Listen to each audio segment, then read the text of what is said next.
Welcome into the SorareData Strategy Show. I am Andrew Laird. You can find me as Lairdinho on Sorare, joined as always by PSU fans too, Sean Newsham. Sean, when I sent out the tweet about the topic of this podcast, there were like numerous people who were like, I feel seen. I can't believe you're talking about me like this, blah, blah, blah. And what's funny is that I got a few others where people were like, no, it's that you don't understand like why people are selling, blah, blah, blah. But like, I felt like the topic was like vague enough and everyone took it personally, which feels like a microcosm of Sorare right now. What do you think? I mean, it wasn't directed to me, so there's. I mean, the person who, first of all, to the person who knows this was inspired based on them, I didn't bring this up. Laird 100% wanted to talk about this. Yes. And I don't even feel like I can talk about it because this person asked not to be talked about because of their current negotiations. So I'm not, we won't talk about them, but like, I don't even think I can really have a conversation about the topic at hand based on that comment.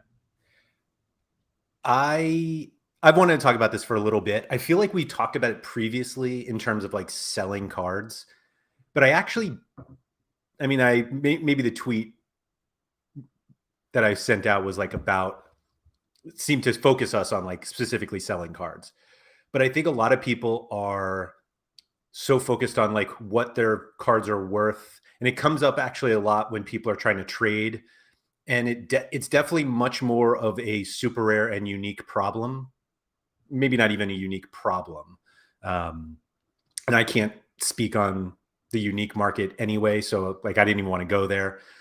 I think what we're going to discuss, or at least where I think the conversation is going to go, really doesn't apply to limiteds because the market's so liquid that like we know how much limiteds are worth. And so if you like try to argue that your limited is worth more than like the market, it's like, I don't know what your argument is because there's probably like 5 transactions today of every, of the card you're trying to sell. But anyway, so I think it's more of maybe it's a rare, a low mint rare and a super rare conversation because that's at least where I saw it happening. But it's less like if I sell my card today, what am I going to sell it for or how much can I get for it? Which sounds like what how much is your card worth? But I feel like a lot of people worry about how much their stuff is worth, even though they have no interest in selling it. And like, that's, I think, another conversation also of just like, does it matter? Like if I have a card that like I think is worth 10 ETH and nobody's going to give me more than 1 ETH, but I'm not going to sell it. Like, does it matter that I think it's worth 10 ETH? Nope, not at all. I mean, for me, so here's the thing, right? Like you said, limiteds don't matter. We know the price of limiteds. Like if you look at a limited, most likely a limited's been sold at least a couple times that day. So you'd have a pretty good gauge of what the price is of that limited. Yep. Rares, I would say like 90% of rares, you at least have a good range that's pretty close. Like, I mean, if I pull someone up, like I probably have a reasonable expectation of like where the rare is. Sure. It's definitely more on super rares and uniques. Actually, I made a trade, Laird, over the weekend, which we talked about it. I think trading is absolutely idiotic on the platform. I was gonna say it was a card trade? There was a card involved on each side, Laird. Wow. So I won Skov Olsen, and someone came to me and was like, hey, do you have interest in a trade? And to be fair, this person, if they're listening, we had a great conversation. I've actually done stuff with him before, and like we have reasonable expectations, and we both went into it with reasonable expectations. I pushed a little bit harder because I knew he wanted the card. So I love this trade. Anyways, I knew Skov Olsen. Like, if you look at Skov Olsen, so Skov Olsen's a bit difficult because Skov Olsen has no. He's new. There's like 5 cards, so like he is a difficult rare to gauge. But if you look at him, his price. So I'll go. So it went 2.07. Then the trade to Giuliano was about 2.2, and then the trade with Mr. Swap was about 2.7. So I told the person, I also didn't really want, I wanted to sell Skov Olsen, but didn't want to sell Skov Olsen. It was kind of close. Yeah. At the time of the trade, it was probably about 2.7 on the Mr. Swap side. I'll also note that this is the 1 of 100, which like sometimes matters. So anyways, I told the person, I'm like, the last trade was 2.7. If I'm doing trade, I would do 2.7. If I was doing sale, I'll do 2.5, which I thought was reasonable. So I looked through his, because I'm like, I'm probably not going to trade because there's no point. I looked through his gallery, and he actually had a Teddy Tuma super rare posted at 2.2. But look, if you look at the Teddy Tuma super, this is where it gets a bit confusing. So he had it listed at 2.2. So most people would be like, I'm only taking 2.2 for this card. I'm not taking less. Blah, blah, blah. It's worth 2.2. But I'm like, look, you paid 1.525 on auction. If we pretend Tuma's worth somewhere between 1.5 and 1.8, which I thought was realistic, because when we did this trade, the Tuma price was like 0.45. That was like his floor. So I was like, if I'm being generous and giving like 4x rare and his like floor is like 0.425, it's like you're talking like 1.7. So I'm like, I will do Tuma in 1 for Skov Olsen. And he's like, I don't want to do Tuma in 1. Would you do Tuma in 0.8? I'm like, I don't really want to do tons less because I just I'm the one that does not need to make this trade. You're the one that wants to make this trade, so you give me a little bit less. I'm like, I'll do 0.9 because realistically, like I look at it, and you and I have talked off stream. Like I have Hans Vonneken. If Vonneken leaves, the person that I probably want to replace him with is Teddy Tuma, because I think Tuma makes the most sense for my gallery in terms of what he provides. And no matter what, like I'll have a usage out of him. Mm-hmm. That said, Skov Olsen's probably a top 25 U23 forward, give or take. And top 25? Or top 5. I was going to say, like, well, he's surely top 25. He's like a top 5-ish U23 forward. But the issue is, so here's the issue with Skov Olsen. He's at like 2.7 ETH.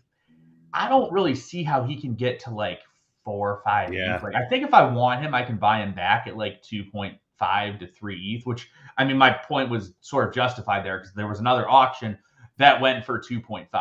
But like, anyways, the range of outcomes that this trade ended up being was pretty good because Tuma's probably worth somewhere between 1.5 and 1.75, 1.8. So if we call him 1.5 to 1.8, that would leave my value that I got in the trade at 2.5 to 2.8, which I was trying to get. And I ended up taking 2.4 to 2.7 range, which to me, very fair to either side. Like, I think I probably slightly won the trade, but that's what should happen. The person that is like not incentivized to trade should get a little bit of a benefit. Like, they should win the trade 55-45 because that is incentivizing them to take the trade. But no one does that. Everyone's like, well, I'm trying to get a card from you. I'll give you 90% of the value. I don't want to. Why? No. So anyways, that's my biggest issue with trades. But so back to your point about the cards aren't worth what you think they're worth. This is how I go about the platform. My cards are worth whatever I think they're worth. If I think they are worth more than what their value is, that the market says their value is, I'm not going to sell it because I think the card is worth more. But we have so many people on the platform, especially in the super rare and uniques, that are like, hey, my card that's worth 3 ETH or ETH is really worth 6 ETH, but I want to sell. Well, no shit. I want to sell my gallery for 700 ETH too when it's worth 460. Like, it's no different than those people that post their gallery and like, I want 130% of the SorareData value. Right. No, that's not how it works. What it means is that, like, so for example, like I bought Teddy Tuma in this trade for effectively, let's call it 1.5, right? I think Teddy Tuma is worth 2 to 2.5. So if you came to me and wanted to buy Teddy, so like, do I want to sell Teddy Tuma as soon as I get him for effectively 1.5 for 3 ETH? Yes. But is that realistic? No. So basically my thought process is that I value this card higher than this card is worth on the secondary market. Therefore, I'm not selling it. I'm not like, yeah, I mean, I value it at 5 ETH. I'm selling. No shit, you're selling at 5 ETH. It's not worth 5 ETH. I'll sell anything that's not worth what you're paying for it. So I think that's the biggest frustration. So yeah, we have like, that's why you don't see uniques get moved. Back to your comments. So like uniques in general do not sell that frequently on the secondary market. The reason for that is because the person that owns the unique is almost always going to value the unique more than the person that is coming in to buy the unique, because the person is trying to buy the unique at a good price for them. The person that is selling is not selling at that price. So that's where the issues are. So Roaring just asked, what rare, super rare multiplier for U23 rares in a range of 0.4 to 0.8 ETH would you suggest? So I don't use like definitive ranges on things because it just doesn't work. I can't stand it. Yeah, it's just, it doesn't work fully. Like in the theory, like U23 elite level super rares typically go for quite a bit more than the rare, like maybe like 4x. But typically, I think like you're looking at like 2.5 to 3.5x on most multipliers. But however, like goaltenders right now are like 1.2. Like goalie super rares are just not going for shit right now. So like if you want a goalie super rare, you just pay very much like what the rare price is and call it a day. So like now that said, like all of this is like super rares and uniques do not have a fully clear market. Like for example, like the last Teddy Tuma Gator guy bought 30 days ago. Well, the market was a lot different 30 days ago than it was today. So like if you see a super rare that's like out of stock, like I have a Coble, like I have a Gregor Coble super rare, which I've hated forever and I want to get rid of it. But his range is like, I don't know what his range is because like the one super rare went for like 1.1, but like I don't believe that that's the actual price on like what Gregor Coble's super rare is. Like Gregor Coble's last super rare sold for less than what the rare is right now, or 2.25. So like, do I think 2.25 is the range? No. However, as you see right here, there's one on auction right now. So I'm going to get a much clearer range of like where the Coble is, and it's probably going to be like 2.25 because people just don't care about super rare goalies. But anyway, super rare uniques and super rares and uniques are just sort of, usually once you have them, you do not sell them that frequently because generally the person owning the card does not value it less than the person coming to buy it, because the person coming to buy it is not going to overpay. That said, on that, if you want a card and the only option is to overpay and you have to overpay, then just overpay. Because like a super rare and uniques are hard to come by. Like you have 5 super rare auctions a season, effectively. And effectively, like assume they're going to do it immediately, like day one when the cards launch. You might have to wait 3 months to get another chance of buying a super rare on auction. So like if you really, really want a card for whatever reason, I just recommend going and getting it, even if you have to overpay a little bit. Actually, our buddy Gator guy has been hemming and hawing over like a Christian Burgess super rare for like a month, literally a month. It's his Paulo Diaz super rare. It's his Paulo Diaz super rare. And I told him, I'm like, he wanted to pay like 1 ETH, which was, to be fair, a fair price. And there was one listed for like 1.2. I'm like, just go buy the 1.2. Like, yes, you are overpaying a little bit, but all of a sudden you're going to wait.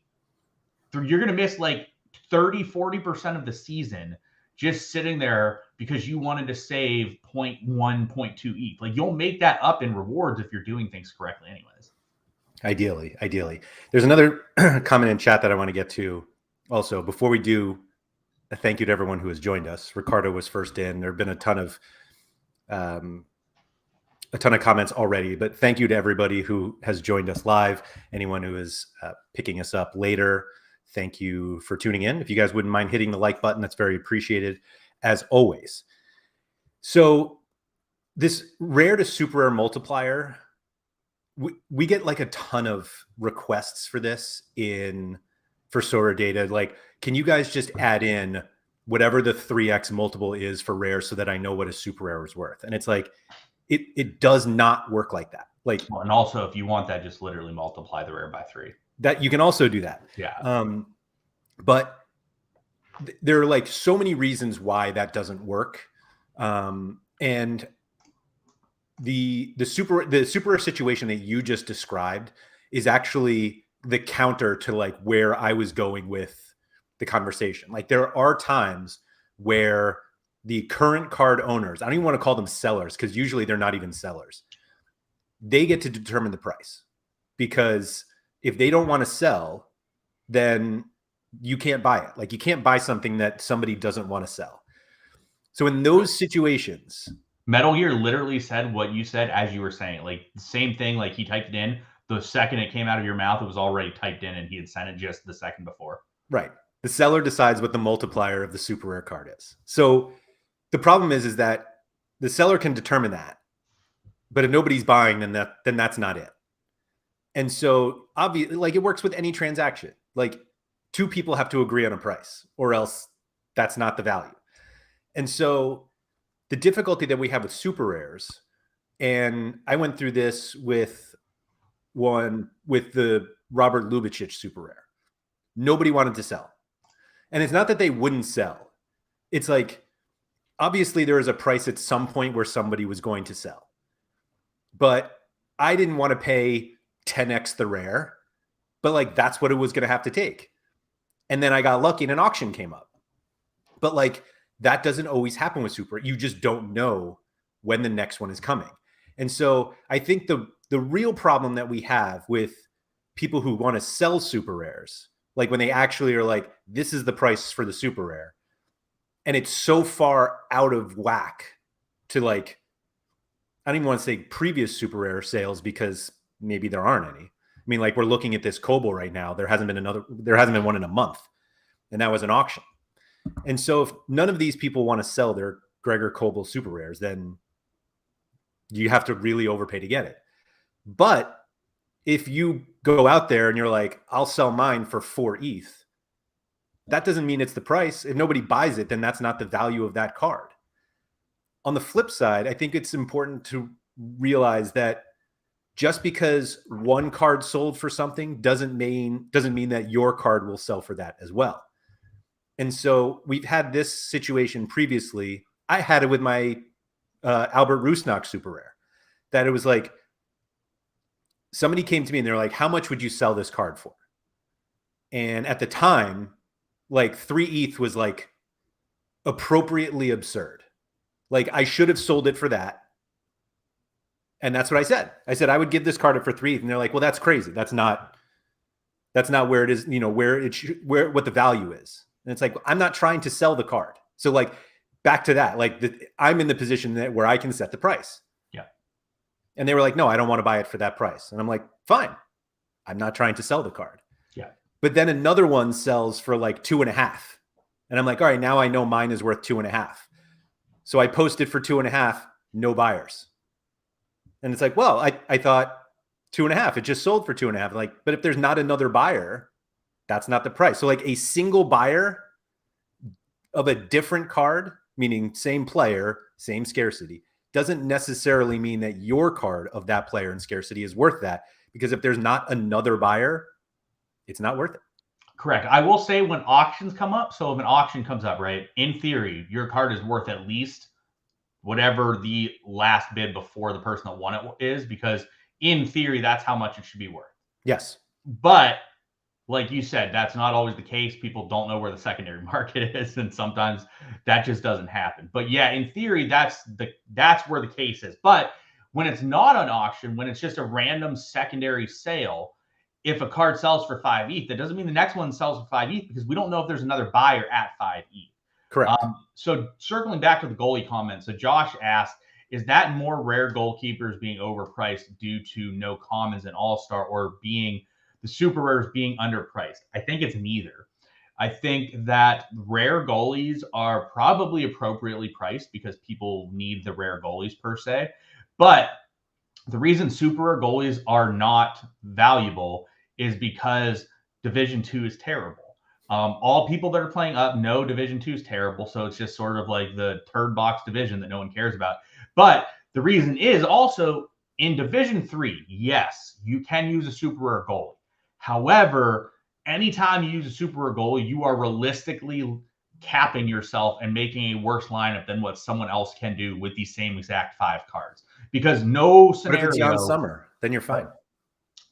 No scenario is your goaltender expected to score more than the other players, because there's just not, unless your team's terrible, at which point you're just not going to win a reward anyway, and therefore it doesn't matter. But like the best goalies are going to be expected to score like 55 points. Most people are playing guys that score more than 55 points in their lineups to some extent. So you got to remember that basically, like, even though you're not captaining it, the super rares you play in Division 3 are captains. You effectively just have 3 captains instead of 1 captain, because you get your 2 super rares and then your 1 actual captain. But that's the whole point. Like, if you are playing a super rare goaltender, you're effectively limiting yourself by saying, I'm captaining one of my worst cards in the lineup, because that's just what it is. So, like, the reason that the super rare goaltenders are just not worth much is because Division 2 is just really poor as an overall competition. And until Division 2 is better, it definitely hurts goaltenders a bit in terms of that. Yeah, it's basically just a utility thing. Like, the utility is limited because you're realistically not playing the super rare division. Josh, just because the matrix changed, the goalie is still the worst card in your lineup almost every time in terms of actual expectancy, because they just aren't good.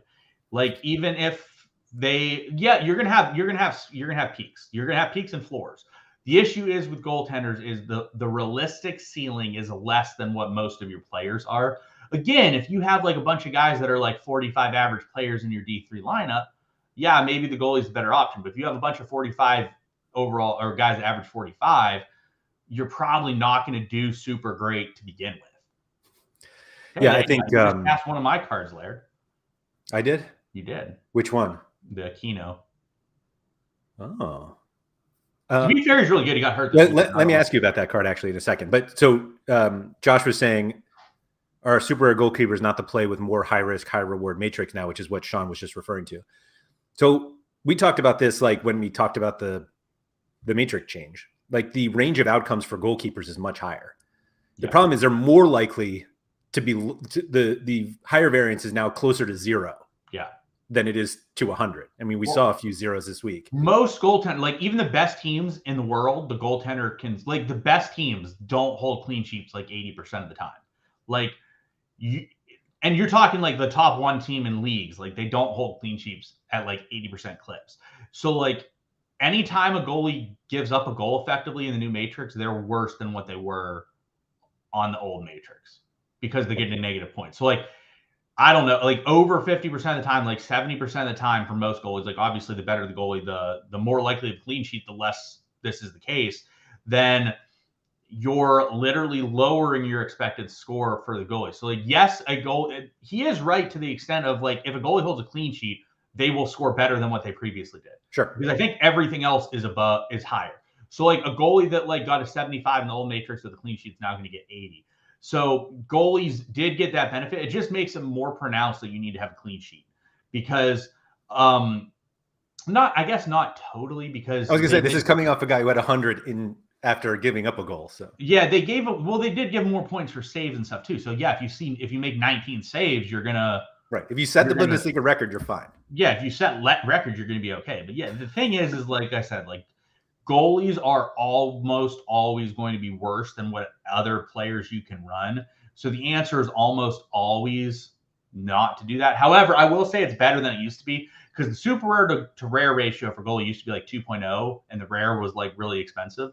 Whereas now the rare is still really expensive, but it's only like 1.2. So in the past, people were like, well, I can just save money by running the super rare goalie. Well, no, you really couldn't, because the rare goalie was like 2x the price of rare players, positional players. So even though you're only paying 2x, like, you're still paying like what you would have paid for a rare positional player. Yeah, I think that was I don't want to call it a misunderstanding, but I think people just didn't think about it enough. Correct. In terms of, they were like, if the ratio of rare to super rare for goalkeepers is so much lower, then I'll just play that. And it's like, the problem is that the underlying price of the rare is so much higher. Correct.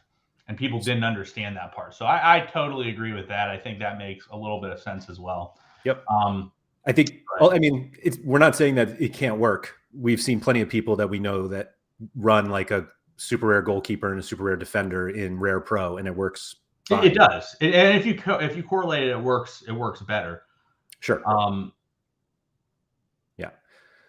So Quinny's not right on that. How many goalies matched Furuhashi's 100 this week, Quinny? Because I'm going to say it's 1. And that was John Sommer with 19 saves, setting a Bundesliga record. It's just, the captain and your super rares, realistically, it does work better if you correlate. If you correlate like a goalie and a defender, it's definitely better because tell you what, that -4 on a goalie hurts. I was gonna say it only right. It only works in a clean sheet. If it doesn't, you're dead. Literally. Yeah, but that's what you're trying to do anyway. You're trying to hit the upside of like when your guys smash. And that's the situation. Did anyone else have 100 this weekend in goal? We shall see here, Laird. I think Jan Sommer broke it. Well, I think Jan Sommer is the only one that did it. Maybe I'm wrong on that. But here's as you're getting this loaded. So here's my line of the day, Laird. When we talk about morons out there, did you know that the term moron in Welsh means carrots? No. So anyone that gets upset about me using the term morons is I'm just calling people carrots. Yeah, literally the word moron in Welsh spelled the same. It means carrot. Oh, I had a Bayazit. I did not use it this week. That's unfortunate for me. I actually think he's Muric this year, by the way. I think he's got a chance to be like Muric. Oops. That seems good. Yeah. Love a goalkeeper smother. Yeah, I think he's gonna have some big games. But he's Muric. But anyways, also appreciate for anyone that has not seen it, there is a account that I inspired on Twitter called Sorare Morons, which apparently is Sorare Carrots that I've now been informed of. But it's got some pretty humorous tweets out there if you guys want to check it out. But again, since Quinny's here, it's not me. Same thing with Relegation Lover. It's not me. I call people morons directly and say it to their face. I don't need a Twitter account to like covertly call people that. I just do it myself. But yeah, so Quinny, for those also unaware, Quinny was calling me Relegation Lover. I'm not Relegation Lover. I made that clear last week on the show. I think he was not accusing you directly. He was saying that there were people who believed it was you. Well, that's because you obviously don't watch this show because you confirmed it. Quinny missed that I went and talked to my lawyer during the show. Right. So, like, he clearly didn't know that lawsuits are coming his way, obviously, for blasphemous remarks towards me. Let's get Is that drama gone now? I've been so busy, as you know I've been really busy. So like I'm not as in tune with the drama. Is that drama like over now? Are we on to like the next drama? A new drama has developed. Yes, it's Monday. We turn a new page, new leaf, new page, whatever. Javier Aquino, this card that you're trying to sell, is a super rare. I'm assuming you maybe Laird is Relegation Lover. Did you see that segue, guys? I don't know. It's not me. I wish I had the ETH to do that. Anyway, what made you price this card as you did? Because the auction sold. Well, I had it priced higher, but no one bought it, so I lowered it, Laird. A novel idea. So anyway, someone, as you see, the one of 10 was won at auction for 0.924. It was then sold for 0.969. So then I had mine listed at 1 ETH, then lowered it to 0.95, and then it did not sell. Then I woke up this morning and it was listed at 0.88 ETH on the market. So I listed mine at 0.875 because that is below 0.888. Is this another? Oh, was another. Apparently Italia won one as well. To be fair, they give away so many like news. Like literally, there was so many cards this week where I saw where it's like a card just hit the market, like they're super rares or whatever, and it was like they gave away 3 super rares in 1 week. It's like, all right, well, we'll see this card next year because you can't win another one this year. Yeah. Not like this is a good example, right? Like this card's been released for 1 week, and there's been 2 rewarded. So you effectively have like 2 more the entire next calendar year of this card to be released. And again, like not many people like care about this card. Yeah, so there you go. Didn't sell there, so I lowered it. So did you look at it's a really good card? I just don't have that many players in LMX. So did you look at the rare price when you determined your super rare asking price? I did, but I also didn't need to because the super rare had just sold. Like I won it like a week ago. Like the day that the last sale was of the super rare, I won it. So there was a pretty clear like this was the price of the super rare. But I knew the price of the rare was also around there, so it was like 3x or 4x. So I was like, whatever, that's fine. He got hurt this weekend. I don't know the severity of the injury, but I know he got hurt. And now 3 of 8 have been rewarded of the rares as well. Yeah, that's one. Like so, literally, like he's been on the platform a week, and got rewarded 3 times in 1 week. That's a lot of what you rewarded of a card over the whole season. Yeah. In one game week. But now that everybody wants 40% of every card, here it comes, Sean. True. I'm trying to see what the injury was. I don't speak Spanish, so it is hard for me to fully grasp it. Do you find that there are like super rares that there are a lot of that people still try to basically pretend like there are not a lot of? I'm sorry, can you repeat that? So I was looking for a Coates super rare the other day. I've been looking at that too. Yeah, we talked about this. There are 25 of them. That's a lot. That's a lot. And it feels like everyone who has them just kind of wants to hold on to them, which is fair. I would, like I said, I would like one. Did you try to buy either of these? No. I did try to buy another one though, I believe. But like that's another thing. Here's like, one. There are 25 of them, but one hasn't sold in the last 3 weeks. So like where do you think this, what do you think this card should be sold for? Two and probably 2-ish. But I think there's an option. Why should it be less than the last one? Because if the rare price has gone down as well. I think that you're looking at like 2-ish. I think if there's an auction on it today, it would be like 2-ish. The rare is not that different from 3 weeks ago.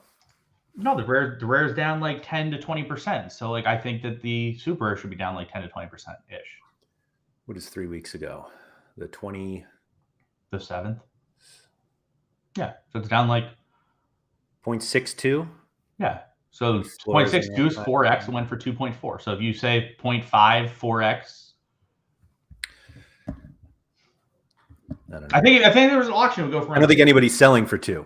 No, that's the point. People aren't like if you think the card is worth 3. To be fair though, the lowest person that has a list is 3.9. So as of now, the floor is 3.9. You know you can go get it for 3.9. Yeah. So if no one will sell below 3.9, then that means that is what the market is on that card. Not saying you should go pay 3.9, but that's what the market is. Now, as soon as we get another, as you see stuff sort of tailing down from A Bottle and other guys, I do think it would be a good card. Like I've definitely looked at that card. He's also been pretty terrible the last couple weeks. I think he has below 35 the last 2 games. Yeah, very poor. I was hoping that the limited, it would follow the limited chart here as it keeps going down, but it's not really. Yeah.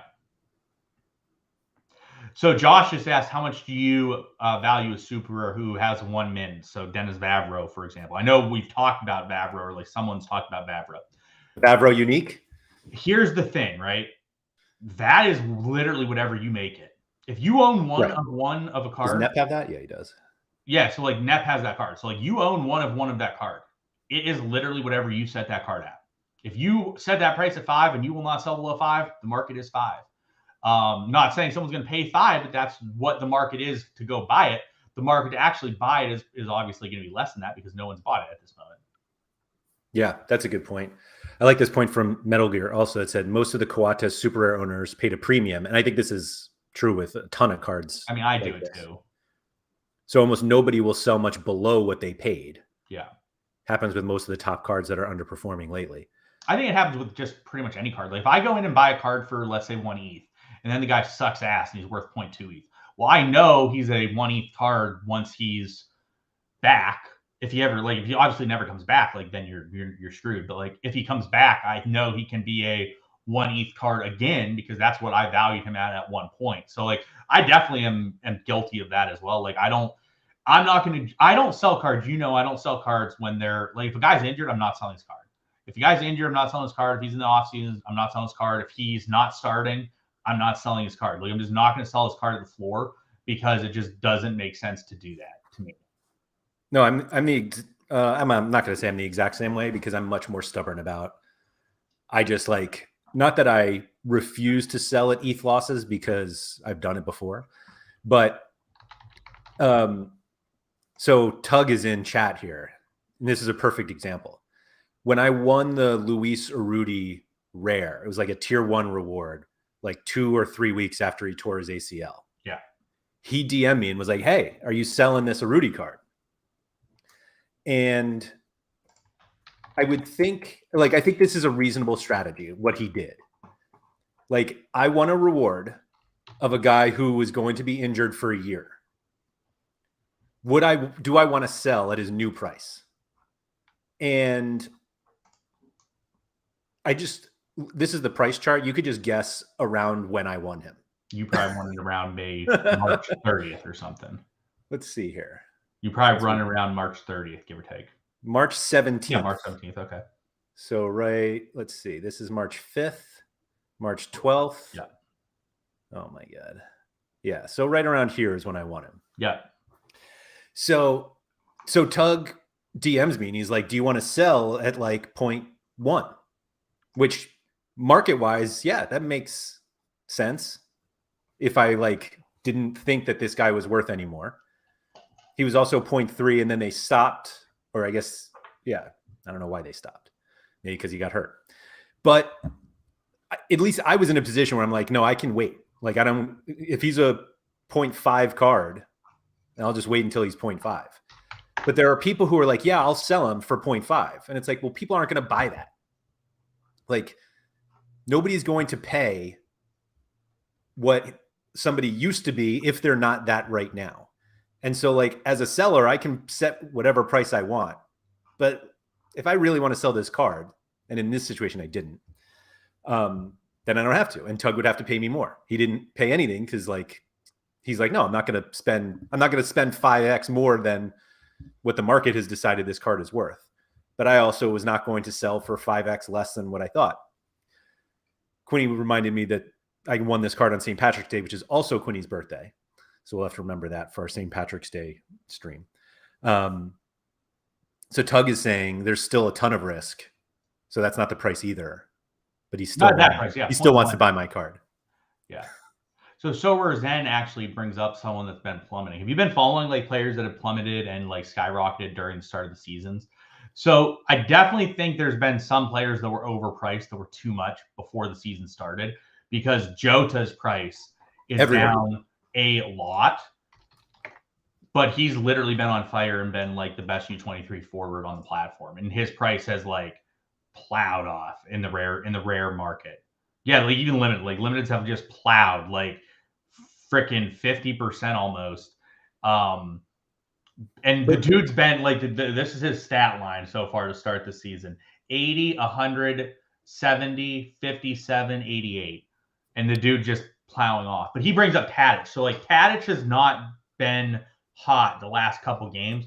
I think it's a good time to buy Tadic. But like, again, it shows that like, I think there's a good thing to note that players before the season start, their price points are just so bloated that I think that if you have a guy that is like an elite level player, a lot of the time it just makes sense to sell before the season starts. Like Tadic I paid 4.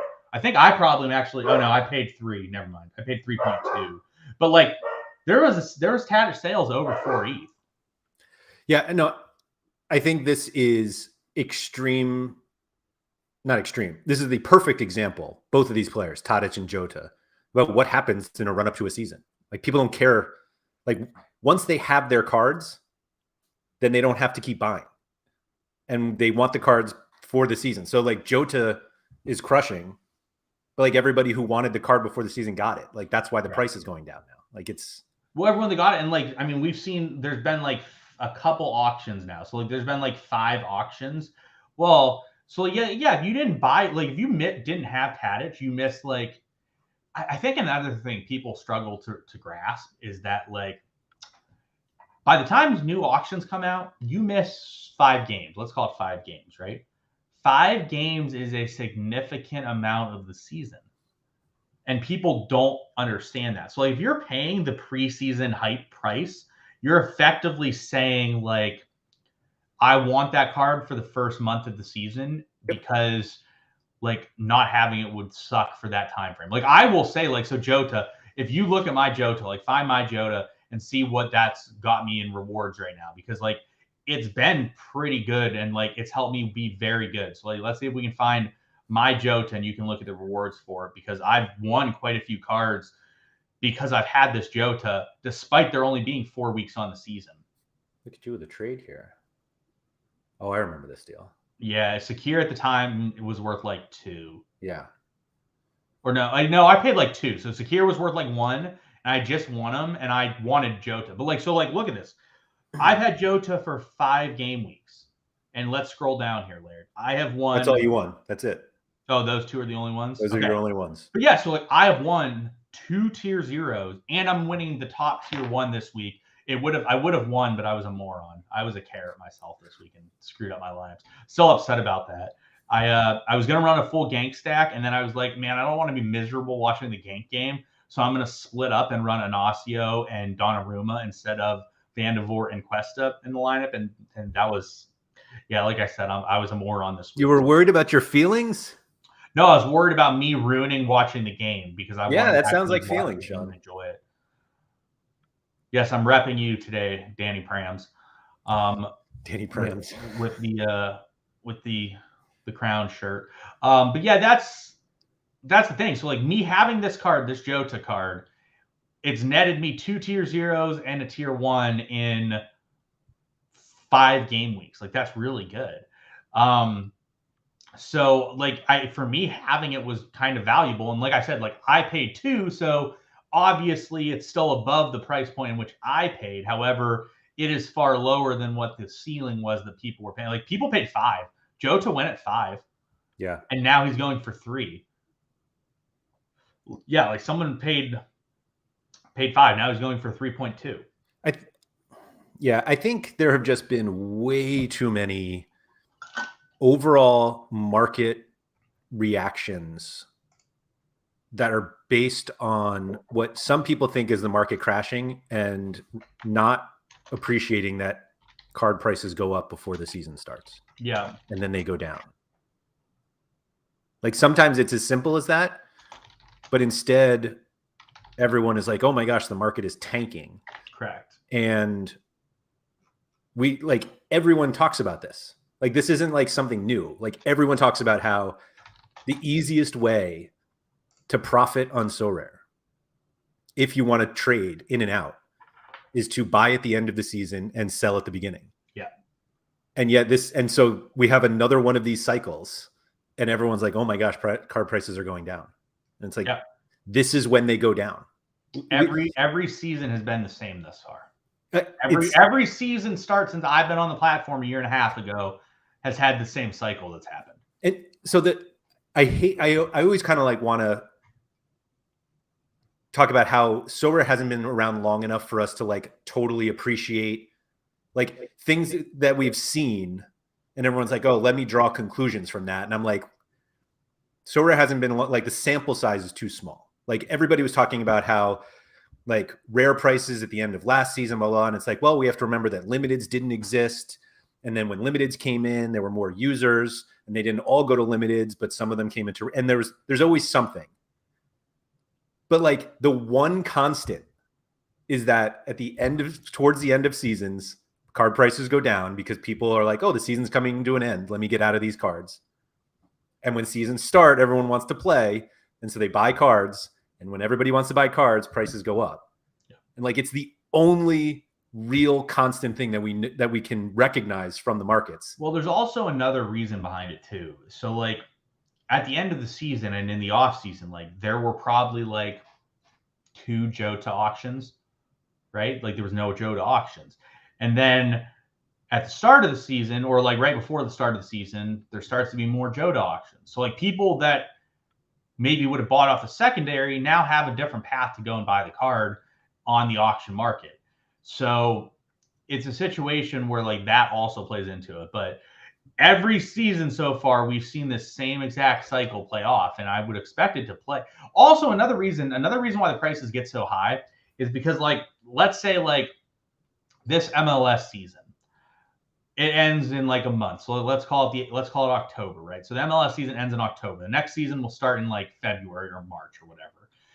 By the time it ends to the time it starts, so like let's say October to March, there is probably a significant amount more people on Sorare than there was the last time MLS played. So there's a lot more people that likely are coming in and need to buy more players because of that. Yeah, no, I completely agree. I'm trying to pull up. I mean, these are just like literally the MLS prices that we. Yeah, so like you'll see you see a spike, then you see a drop off. The spike was right at the beginning of the season, then it dropped off to now. I expect to be in next season, it'll be the same thing. I told you the best time to buy is like a month or two left in the season. Yeah. Get a little bit of utility out of them before they just plow up again. Mm-hmm. Yeah. And then you sell them off, and then it tails back off, and then you repeat the cycle. So like hypothetically speaking, like let's say you wanted Carlos Gil and you had not bought a Carlos Gil up until this point, but like you really want one and you think he's going to stay, you're not worried about transfer or anything. You're like, all right, well, I'm going to go buy Carlos Gil right now. And then by the time we come to like February, Carlos Gil's like, I don't know, 3 ETH again. And people are like, I really want Carlos Gil. Also, it's so simple. Like another key to that is starting like this week, it's the best the prize pools will ever be, because people also don't understand this. The prizes are given out, and like the cards that they have a lot more of are given out more. So effectively, whenever a new season starts and like the new cards are released of a league and they're put into the pool, that's when the stuff is the strongest. So like starting next week, I'm assuming this week we're gonna get like, I think Bundesliga's already hit. Bundesliga hit today, right? So I think we're gonna see like Bundesliga hit. We're gonna see the French league hit. We're gonna see Spanish league hit. So like we're gonna see all of the monster cards that haven't been available, or that like haven't been like, there's like, for example, like there's one Mbappe in like the prize pools, like U23 prize pools, like one Mbappe. So like the odds of you getting one Mbappe is like very, very slim, because there's like one Mbappe out of 400 cards in the player pool. Right. After this week, you're going to see like 15 Mbappes in the player pool out of like 500 cards in the player pool. Your odds of getting Mbappe are a lot higher in that situation.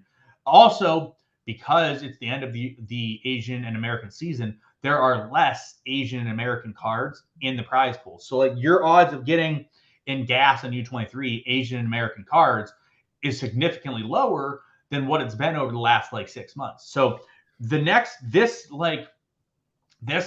2-month stretch, from like now until the end of, let's say, September, or like early mid-October, that's when the prize pools are the most bolstered, where you'll have the most stuff in them that's the most promising. Even like a little bit further, like going into like Christmas time, it's still gonna be the same. And then obviously, like once Asian America happens, it'll kick in where there's more Asian and American cards in the auctions, and the same thing will happen. Yeah, I think that's exactly it. And the other point about the reward is like, people, I don't want to say people get upset, even though they get upset. People prefer to win European cards right now because you can use them now for the next few months. Like American Asia cards are like running out in terms of utility. So like, just like you said, this is a great time for rewards because we have a lot of them and we have cards. We're going to get more of them in terms of, in the All-Star, U23, Specialist Underdog, the ones that reward everywhere. You can use them for more. They have more short-term utility. And so, and that's why we see prices of European cards go up heading into this season and now declining. Yeah. Pretty much. Anyway, Andy says we're in a dip, excuse me. I mean, if he says it, we got to be. If Andy says we're in a dip, then it happened 6 weeks ago. That's fair. That's very valid. It's not exactly that simple. Like it's not. I'm say, sorry, I just want to read for anyone who's listening. Yono Say Soccer says, sorry, just got in. So is it really this simple? Play the seasonality because it looks evident, and now we have data with limited's impact in the market. Sean's going to say no, but I was going to say yes. It's not that simple, but it is that simple also. Like the seasonality is definitely a move. You want to be ahead of the game. You want to be on a different cycle than what everyone else is on. Your cycle, you want to be like 3 to 4 months ahead of what everyone else is in. That's why, so for me, I didn't mind paying 2 ETH for Jota, right? Because I bought it in June. So when did I buy the Jota card? I think I bought it in June. Let me pull it up. So I have it right here. Yeah, June 1. Yeah, so I bought June 1. So I know that by buying that Jota card, I was like 2 months ahead of the cycle when everyone else would be buying the Jota card, which would be end of July, early August. So like by being there, I was like, all right, I'm pretty cool doing this. This makes sense to me. I'm gonna probably be in here.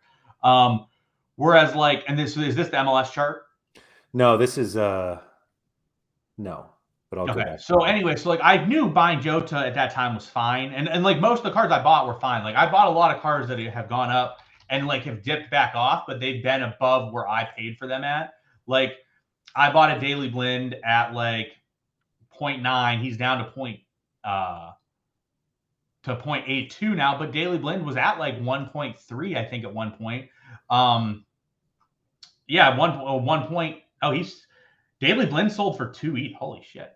Daily Today went popping off for a little bit, but so like that's the point. Like I don't care if I pay effectively what it's worth, which like right now it's like 0.8. I paid 0.9. That's fine because I got. Well, actually, I have a special edition. I have like the special edition blend also.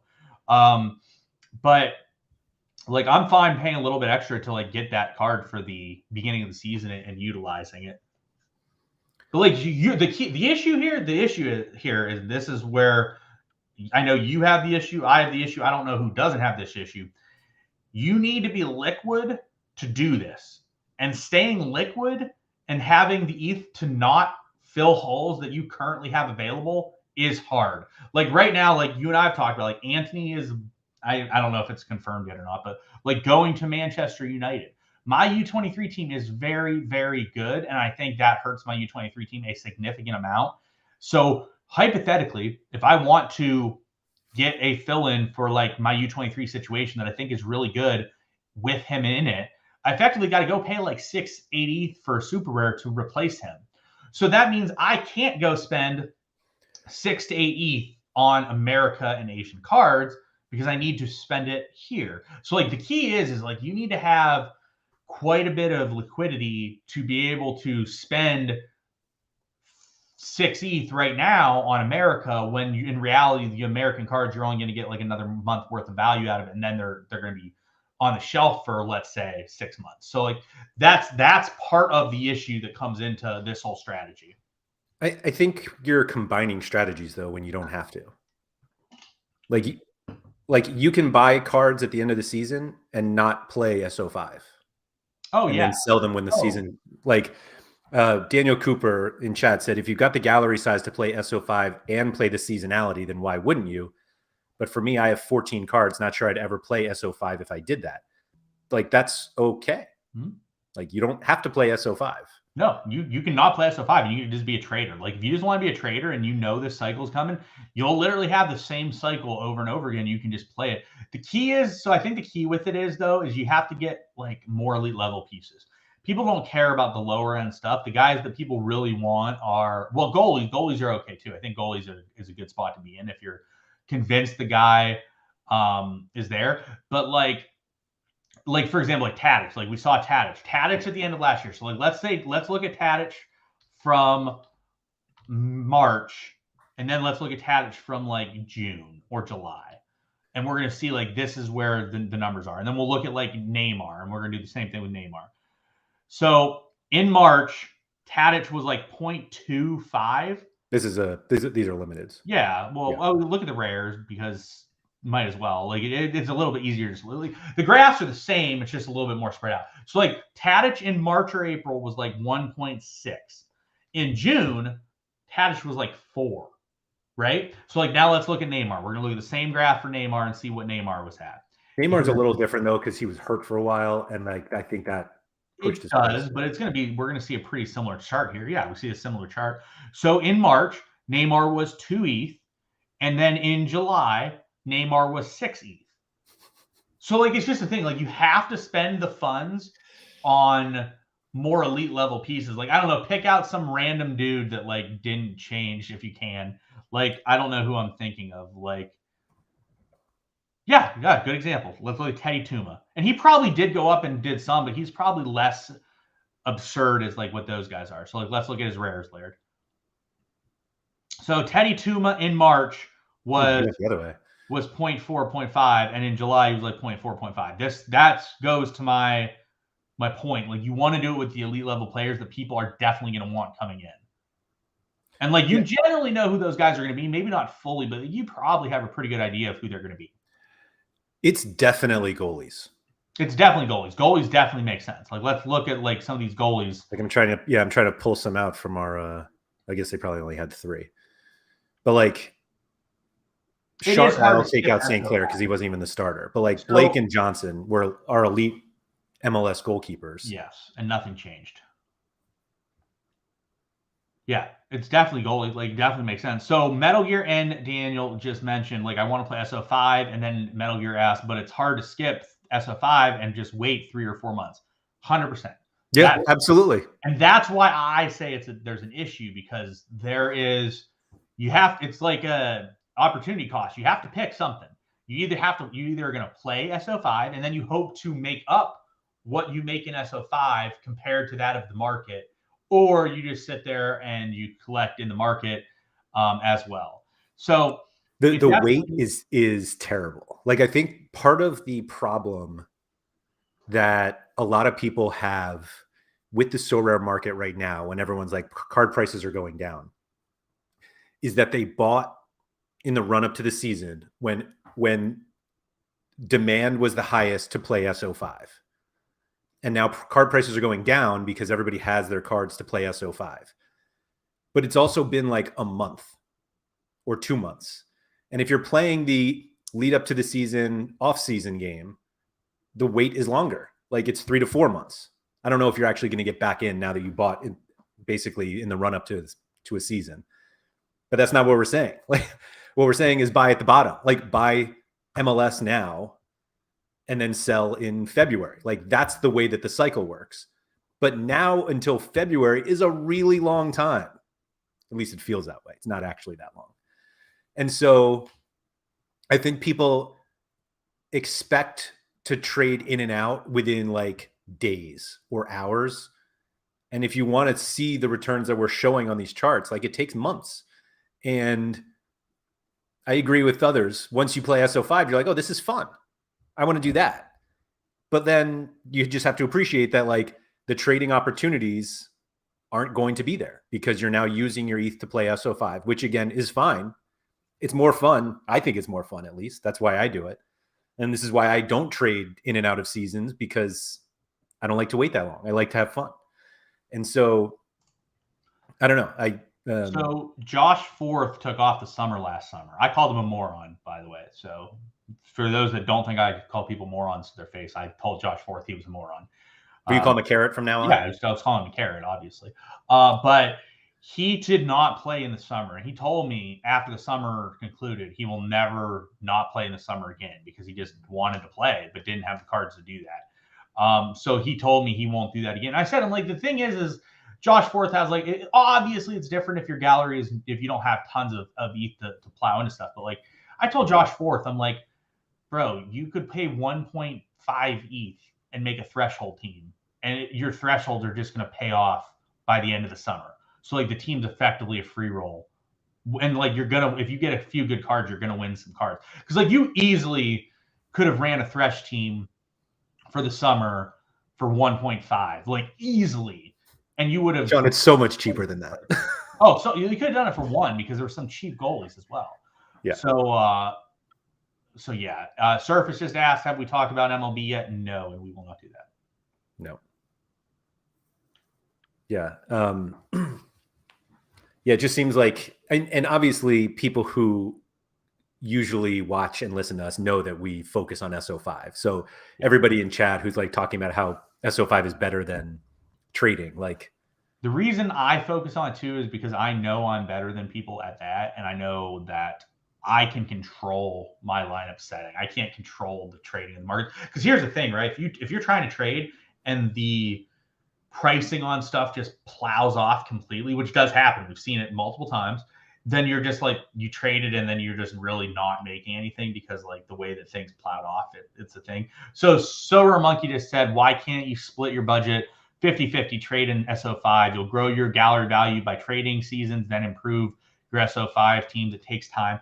Yes, in theory, that makes sense. The issue is that like, when you're sitting there and you're looking at your team, you're like, man, my team sucks. If I add this one player for 1 ETH, it makes it way better. Well, all of a sudden you don't have 1 ETH to go spend on players to buy off in training for trading purposes. So Metal Gear just said a threshold team in May was like a half an ETH. And like thresholds were literally like 0.05 at that time too, because of the ETH. Yeah. And you could still use a common. You didn't even need a goalkeeper. SR Monkey brings up how we always say we would love to be able to multi-account because we would just use one for trading and not have to worry about, like, in my mind, seeing an ETH balance and be like, oh no, that's my trading ETH balance. True. I should it's separate. It's like, right, it's a separation. You're like, oh, it's separated. I can't really go into this. Yeah, definitely that's valid. Yeah. No, I have considered trading a lot and I just can't separate it in my own head of like, oh no, I don't, because I just look at it as like weakening my SO5 team. I've tried it in spots, mainly in limited. I've tried it in rare too, but like it just, I don't know. Every time I do it, it's not what I want out of it. And then I just like, I'm sitting there looking like an idiot. Yeah, I mean, if we just look at this chart here of how good I am at trading. You still own your Verbergen? Yeah. Yeah. So I had two of them. I actually had two of them and I traded one in a deal that I think worked out for me, but yeah. So like, I don't know. I just like, I'm not, dude, trading totally makes sense. And there's definitely a path to like winning with trading.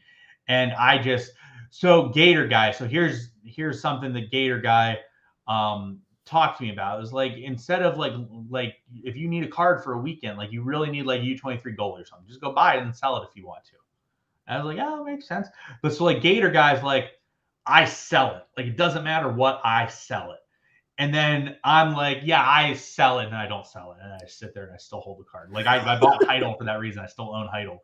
But part of the reason I held is because Heidel kept having midweek utility. And then if he would have not lost, they would have continued to have midweek utility. But now Heidel's price is tanked off because they don't have midweek utility.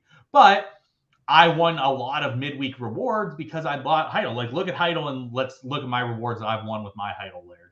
Because this is going to be way better than what my stuff was in terms of buying in terms of the Jota situation. Like Heidel's going to look way better. And I've had Heidel for like, I've literally bought Heidel probably a month ago. So let's see, where did I buy Heidel? And I paid 2.2. So I paid 2.7. So I paid 2.27. Yeah. And let's see what I've won with Heidel. Jeez. Yeah, that's literally in like, I literally bought this card in game week 292. Probably. Oh, look at that. Right back to Scott Olsen. Yeah, literally. So like it won me Scott Olsen, won me 2 other tier zeros where I drew Nico Mantle. Like that could have been like a 1 to 1.5 ETH card. So like just by buying a Heidel card, like I've netted like 3 to 4 ETH worth of rewards that I would not have had because if I didn't have them, I wouldn't have no other gold. So like I couldn't have had it. So like buying Heidel literally won me 3 tier zeros and a tier 1 in a span of like 4 weeks. So it's like, but also to that point, I bought Heidel the first time for game week 293, and I'm like, I'm going to sell Heidel as soon as he goes up. I could have sold him at 3. He went for like right around 3 after game week 293 or game week 294, and I just didn't sell. So like now he's at like 1.8. So like I had to make, he's at 1.5. Wow. 1.59 is the floor now. I actually think he's a decent option, though, to be fair. Still, like, he's on a decent enough team. Yeah. And he's only 21. So I think he's an okay option. So, like, I'm fine still holding him at 1.5. It also made it easier for me to hold because I did really well and was winning a good amount of rewards because of this stuff in the midweek. And because of this, I was like, this is cool. This is worth me having it. So, I think you can make the argument also that because he has 3 more years of utility. Yeah, that's why I was like, you could sell him for 2 or 3 ETH in next June. Correct. I actually did the same thing with Pavlidis. I paid 0.7. He's worth like I'm going to list him right now. If anyone wants to buy Pavlidis, I'm listing mine right now for 0.89, lowest on the market. Go and get it. Is that even good? Is that even a good price? Yeah, it's lowest on the market. I wouldn't list something if it's not lowest on the market later. I wasn't asking if it was the lowest on the market. I was asking if it was a good price. I don't know. Yeah, he was going for 1. Yeah, boy, that's someone paid 0.95 a little bit ago. I don't know why he was going for 0.7, but whatever. I mean, boy, that's a weird. That is weird. Someone said he was injured. Someone said he got injured. That's a great flip. 2-hour flip. Yeah, Harry said he got injured. I don't know if he got injured or not, but whatever. But anyway, so like by buying this card, I won 3 ETH worth of cards. So like, is it worth me losing a little bit? Yeah, probably. But it's a situation where it's just hard to go resell the card, especially if the guy dips off in value, because I just don't want to I don't want to take a big loss on the card. So like, I'm just not good at enough, but it's definitely something to think about sometimes. Tug's willing to trade. Tug, you can. I'll sell it to you for 0.87, Tug. So I'll give you a nice discount off of what I just listed at. Sounds like a steal to me. It does. It's low. 0.08 less than last sale 4 hours ago. No brainer. To be fair, I don't really care if I sell it. So that's the thing, right? Like, I don't really care if I sell it. If I sell it, I sell it. If I don't sell it, I don't sell it. Like, it doesn't matter to me. You don't really want to sell. Well, I got my usage out of them. I got what I wanted out of them. I got those midweek U23s where my lineup was really freaking good. Man. Yeah, just tossing him to the curb.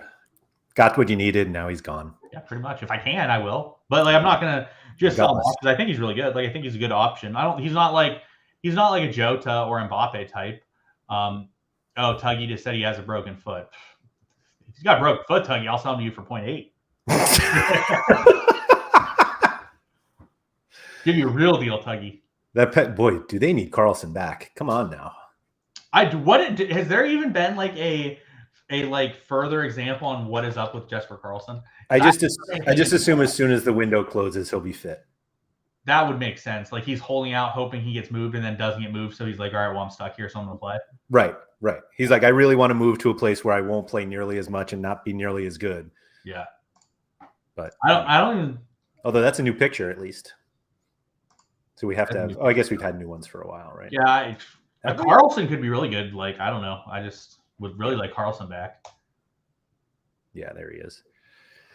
Anything else you want to say on this topic? No, not really. It's probably good to get off early day. I got a busy week this week. Yeah, I think we hit at least some of what we did. Hopefully people do not try to be carrots out there. And thank you, everybody who has joined us live. Always appreciate your comments during the stream. If you guys would please hit the like button. It's always very helpful for us. If you are listening to the audio version, if you could please rate and review. As a reminder, if you're listening on Spotify, we have video there. So if we pull up anything on the screen, which is basically the entire podcast, you can just pull it up and watch it from there. We'll be back next week with another topic. I'll be back later this week with Andy for Sorare Andrews. So stay tuned for that. Sean, thank you for that. And I'll talk to you later.